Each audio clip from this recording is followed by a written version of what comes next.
Hi, everyone, and welcome back to Healthy Vibrations, a platform which brings together changemakers, trailblazers, effectuating our youth today who've been in the field for a while and whose passion is to make this world a better place. And our speaker today is Alicia Briong. Very well known speaker. She is a pioneer in the field of child mindfulness. Welcome, Alicia. How are you doing today? I'm doing great. Happy New Year. Thank you so much. Did you have a good holiday season? Yes, it was quiet this year, but yes, it was very nice. Thank you. Wish you a very happy new year too, and I hope this year brings in all the peace and serenity that we're also striving for each day. So thank you, Alicia, for being here. Let me give a brief introduction to our audience about you, and then I will hand over the mic to you. So Alicia is the founder of the owner of Guided Choices. Her signature program, Chatter Girls and Pediatric Life Coaching, have gathered national attention for their transformative abilities of children. She spends her time teaching others how to coach children while also speaking on many forms of empowerment, including confidence, self-esteem, aspirations, and responsibility. This has brought her to the same stages. Some of the same stages that she's come to has been with Mother Teresa and Pope John Paul II. Wow, that's lovely to hear. I didn't know that, Alicia. Very, very proud of you. So we'd love to hear a little more about that. And Alicia's background also includes a Master of Counseling degree from the Loyola University, 25 years as a therapist and a counselor. So she has a lot to share with us today. So without further ado, Alicia, let me hand over the mic to you. Why don't you tell our audience a little bit about your journey and how Guided Choices came into being? Well, I've been working with, thank you very much, and I have been working with children while I was a child, when I was a teenager, and I've worked in very different situations with them, from being a youth minister in the Catholic Church to being a national person in the Catholic Church and youth ministry. From there, I went into counseling and ran halfway houses for women, worked with teenagers, rehab centers, did private counseling myself. I came to a place in my journey in 1996 where I decided that what I was doing was not fulfilling my passion. And so I took a journey through a couple of states and ended up in Santa Fe, New Mexico, where I went back to school and became a hypnotherapist. At that time, there were no hypnotherapists working with children except maybe two. I trained with that woman and was informed that I knew as much as she did, if not more. And so that made me feel good because I had done counseling with children and women already. So from there, I went to San Diego, California, and started a practice of being taught how to do life coaching, and developed my practice into a life coaching, hypnotherapy practice, working with children and women. And I have lived in 8 states. I've experienced a lot of amazing things. Mother Teresa was one of those. Even when I was in New Orleans, I was lucky enough to meet her at a gathering of youth at the auditorium in New Orleans, of over 1,000 kids, to be able to hear her talk and share the stage with her. So that is one of my amazing stories, and another day I'll give you all the details. But oh wow, I'm already so inspired. Yes, I'm already so not only geographically have you traveled, you've also been a therapist, a counselor, a life coach, and there was another thing that you mentioned. I'm sorry, that slips out. Hypnotherapy. Hypnotherapy. Oh my God. So that's a whole variety of things that you've done. Wonderful. I'm sure now it must have been a very fulfilling career after that, to be able to do so many things at the same time, right? Yeah, it really did, because they all intertwined, and I do have other tools, and I'm really about the tools. I'm really about the empowerment of children and women. And because of that, I moved from California to Illinois, so that I could marry my love of my life. And so right now it's snow and it's cold here. So, and I'd like to be in San Diego, but Sure. but I came here, and Illinois area we're in. People didn't know about life coaching. People didn't know about how hypnosis could be something besides making you quack like a duck. Yeah. So I really was a pioneer in this area, and now, there's lots of life coaches and there's lots of hypnotherapists. So mindfulness has been risen, and that's why I feel like I'm a pioneer in it, because I was doing it before anybody else was doing it, and I was working in the way of helping children, whether you could use life coaching and hypnosis with children to be able to teach them tools to be able to change their mindset, to be able to give them, not just to talk with them, but to give them tools and figure out what that is in their mind. Because a lot of times, especially when they're bullied, they think they have to keep that in their mind all the time and that they can't move past it.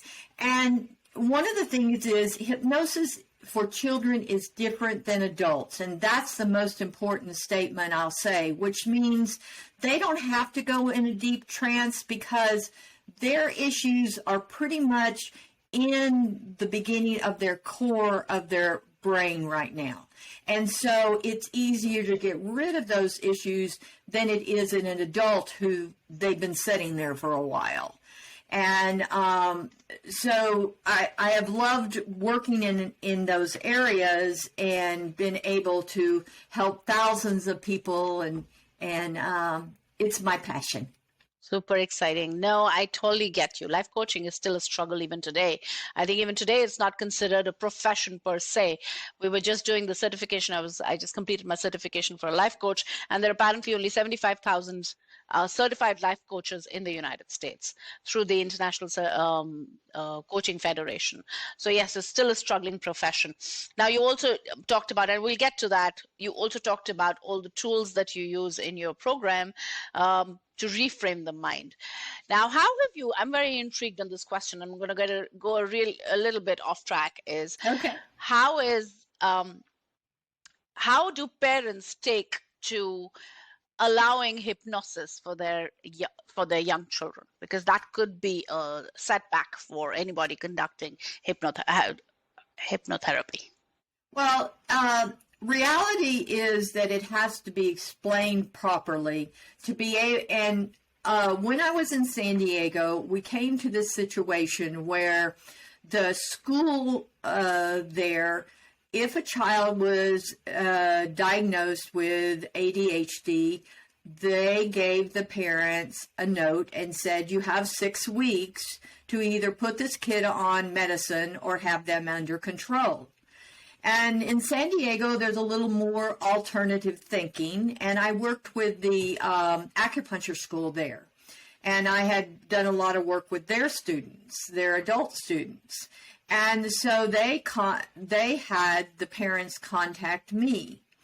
And so what I did was I developed scripts to help the kids look at how they thought about school, how to be able to help them focus, how to be able to help them take a test and deal with the anxiety. And so when you're working with children, there's the first main issue, which is trust. And with children, it's different than adults. So in a situation with adults usually, if they're coming to you, they've already checked you out and they trust you pretty much, and it doesn't take long. But children are different. So trusting might be me playing on the floor or doing a coloring book or doing something that or playing a game that they feel comfortable because we're playing. But during that time, I'm asking the questions. What upsets you? How do you sit in that chair at school and it becomes uncomfortable? What's happening in your brain? And so once I get those answers, then I develop a script, which is usually like a story in a book. And they are the main character. And so I teach them how to relax, and that's pretty easy for them to sit in the chair and relax and music. And then it's just like being at home and I'm telling them a bedtime story. From that, then we go into the coaching part of seeing what the issues are, what's happening in their brain, and begin to teach them different tools, whether it's journaling or drawing pictures of what's happening in their mind, or be able to touch a certain place on their heart to be able to calm themselves down when they're in class, taking their pencil and touching their desk and going 1, 2, 3, and giving themselves a word that signals them to calm down and be able to remember something. So we give them different tools. We approach it as a storybook, and we explain all that to the families. When the child comes in, the first situation is we sit with the parents and the child, and we share with them and listen to their issues. We also talk to the child while the parents are in the room, and then we allow the parents to leave the room for a short amount of time. One of the things that is different about traditional therapy is, in my opinion, a child, no matter how young they are, have to be able to say, yes, I want to do this. So of course, yes, absolutely. Yes, because you're working with a subconscious mind. Yes, they want to have to do that. And why wouldn't they want to listen to a story or play a game? And so we present it in that way. And so then we bring the parents back, and if they agree that this is something they want to do, we've explained it, we answer our questions, and then we have the child tell them they want to do this. And what's your success rate been? It's always a success. I have 100% success rate with hypnosis. Excellent. So tell me, you talked about children. Do you also do this with teens? Oh, absolutely. I work with a lot of teens. We work on issues. The person who comes to see me doesn't want to put their child on a pill, okay? Because their child has mental health issue. They don't have mental illness. And that's what we have to separate. And that's what my whole year is going to be about this year, is teaching parents that not every child has mental illness, but issues like anxiety and different other ADHD, frustrations, anger, they're not necessarily mental illnesses. Okay, they're mental health that can be fixed. So my success rate is based on the child. If the child comes in and works with me at 100%, we succeed. I usually work with the kids in a grouping of 6 sessions. Mm-hmm. And at the 5th session, we do a situation of, we talk to the parents, we see if they see the success rate. And then we go from there. So you normally do 6 sessions with anybody who is, as I'm understanding it clearly, please correct me if I'm wrong, if they come to you with a mental health issue, like an ADHD issue, or what other issues do they come to you with? Some of them come to eating disorder, anxiety, anger, different things that could turn into a mental, that were really, really into a mental illness. One of the things that we find is that when they have not had success in other situations, they work really well in working with me on different situations. I get the kid who everybody else gives up on. That's usually my client, because everybody's tried everything else. They've tried medicine. They've tried traditional therapy. Nothing's working. Why? Because I go back ownership to the child, to the teenager. They're the ones who have to own it. And once they own it, they'll invest in their future by doing that. I have kids who I still talk to that are in college, who have babies, everything. But they still use what I taught them. So if there's ADHD, let's take ADHD, or let's take anxiety being a more common issue. Let's take anxiety. So let's say a teenager comes to you with anxiety. In 6 sessions, is it possible for you to rid the child of that anxiety? And let's say the teenager is 18 years old, right? So 19 years old, so cognizant enough, like grown up enough. Yeah. In 6 sessions, would the child be able to get rid of their anxiety completely? Yep. And they would know how to stop it when it comes. Fascinating. So it's one, we get rid of what causes it for them, what kind of feelings in their mind through the hypnosis, and then through the hypnosis we go the next step with teaching them how to fix it themselves. So Very we do that through audios, we do that through mindfulness techniques, very much all of those. But yeah, very much, usually it's 6 sessions, unless it's something really, really deep that's been there for a long time, then it might take a little longer. I work with children as young as 3 years of age. And that one involves the parents a little more, but I have had children come in at 3 years of age with anger issues, and a lot of times they're a twin, and the twin has no anger issues, but the other one is. And I believe a lot happens in that womb, and the one kid I'm thinking about was the other child was on top of him the whole time of the pregnancy. Oh, wow. So he was angry coming out of the womb. And so then it began to show up when he went to kindergarten, and it was something else.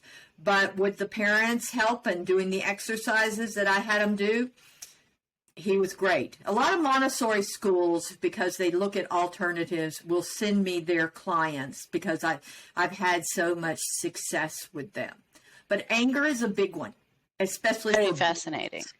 Very fascinating. Thank you for sharing that. Yes. To all our youth listening, I'm sure when somebody is, I am a big, I'm not a big proponent of antidepressants. I'm totally against it. I just feel like that's putting a lid on depression. And unless and until it's clinically proven that your child is depressed, I think a parent should try everything else before you put a child on antidepressants. Absolutely. So that's one of the reasons why I was so excited to get you on the show, because I feel like often nowadays, especially, but in this instant world where Amazon is working, where you order and the next 2 hours stuff is at your doorstep, everybody wants a quick solution. And antidepressants is becoming more and more common. And when parents come to me and say, you know what, I want to put my child on antidepressants, I always tell them, I said, give me a chance. Yeah, exactly. Let's try life coaching. They say, we've tried therapy. I said, okay, try life coaching. If your child is willing, let's see if we can work with this before we go on to anything severe as that. So thank you for adding a list to my tool for hypnotherapy. Thank you. Now, also following on, Alicia, why don't you share with us on if you've ever worked with children who've gone through severe trauma? I know you mentioned two children who a child in the womb who was on top of another child and was angry.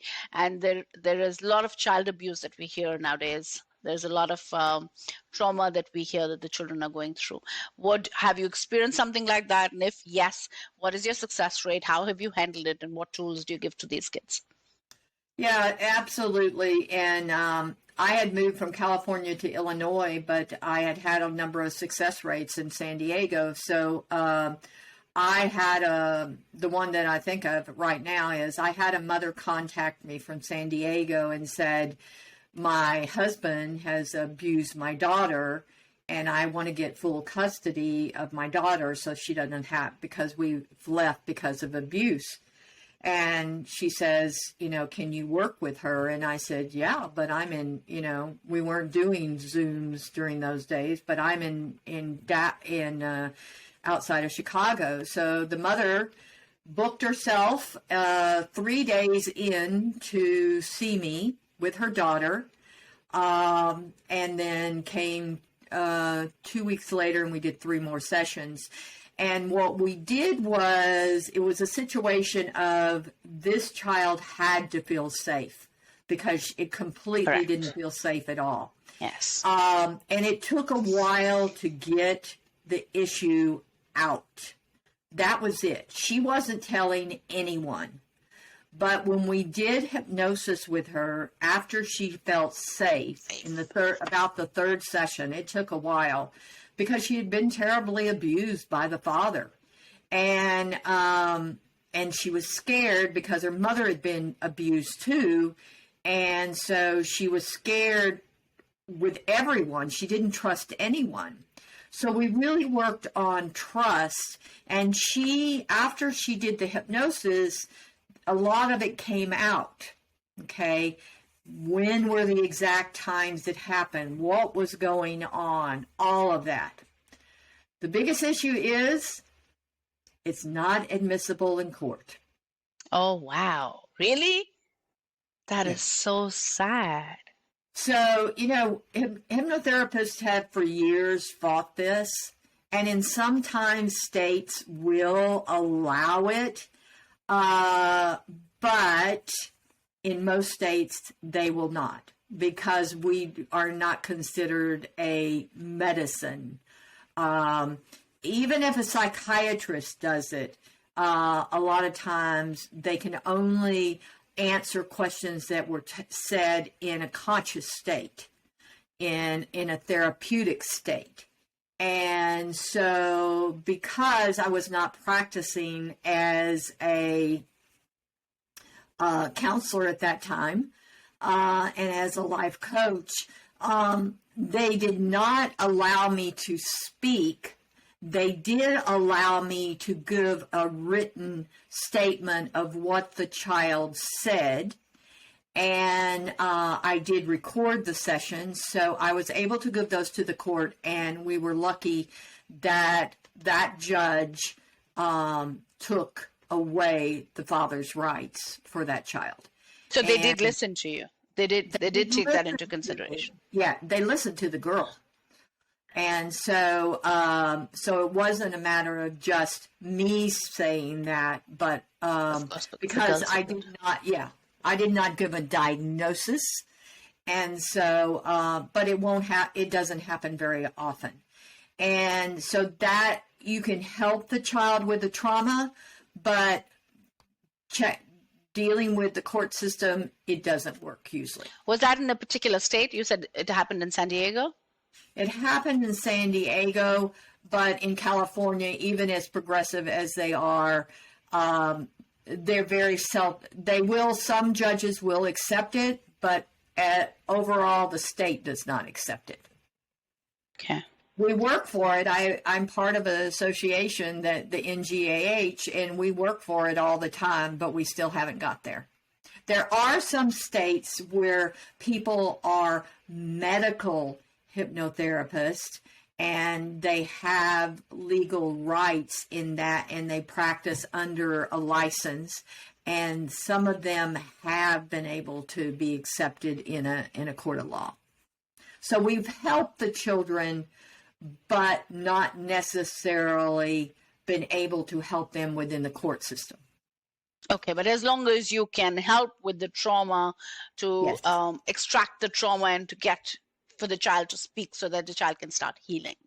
Well, and that was it, because then the child went to court, went with the social worker and talked to the social worker because she felt comfortable after she told me all this stuff. Then that was the other part of her, of being able to work with her. So we really want that child to heal, and we want to be able to get into their minds to be able to let them know that they don't have to hold it. You know, I work with women also, and one of the things the questions is, I have a chatter program called Chatter Girls, and Chatter Girls came because I had a woman in one of my offices that was dealing with self-confidence, self-esteem issues based on her childhood, and she was 40 years old. And I had a child in my office who was 10 years old who had the same issue. And at that point, and 10 years ago, over 10 years ago, I said, why can't we fix it now so that the women aren't dealing with this in adulthood, and these young girls can grow up and have that confidence and move them to success. And that was the beginning of Chatter Girls. And that's what we've done. And we see these girls in college and every place, even, and so I communicate with those girls still, and we're really working to make this a national program, because one of the biggest things that the mental health people are doing is they're saying we need ways to teach our kids how to deal with stress and anxiety and self-esteem. That is what Chatter Girls does. It works with a child's mental health. That is so beautiful. Thank you.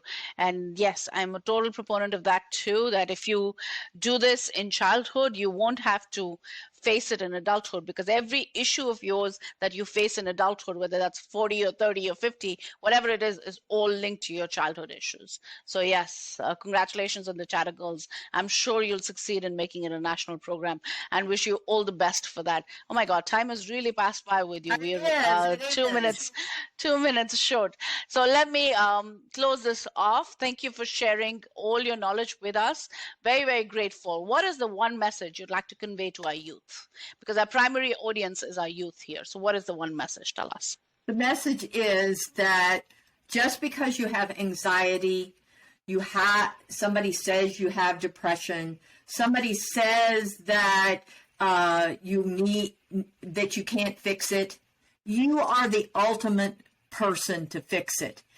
Find somebody, find a life coach to be able to help you, not in a therapeutic world, but in a world where somebody listens to you and then helps you find new tools to fix what you believe is wrong with yourself. Especially teenagers, y'all have got all this trauma and all this social media, but you are the ultimate person who can make it right.